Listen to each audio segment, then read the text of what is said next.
Badan Pengawas Pemilu Kota Medan menindaklanjuti dugaan pelanggaran penimpaan baliho Caleg Nasdem DPR RI Prananda Surya Paloh dan Caleg Nasdem DPRD Sumut Devri Noval Pasaribu.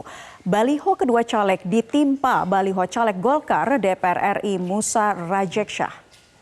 Penimpaan baliho caleg ini menjadi perhatian warganet setelah videonya beredar di media sosial.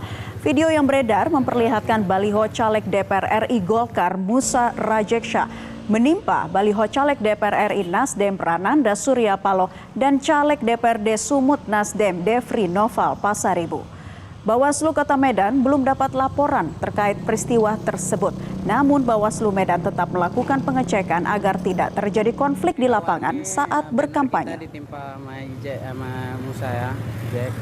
Ini dari salah satu peserta pemilu yang ditimpa oleh peserta pemilu yang lainnya. Kemarin kita sudah sikapi langsung setelah viral di media sosial. Kita sikapi dengan cara berkoordinasi dengan Panwaslu Kecamatan untuk mengecek di lapangan. Ternyata setelah kita cek di lapangan, alat peraga tadi yang viral tadi yang tertimpa itu ternyata sudah dicopot.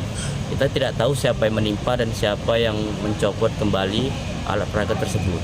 Jadi kondisi di lapangan saat ini sudah berjalan dengan baik, bahwasanya tumpang tindih penimpaan alat peraga itu tidak lagi terjadi.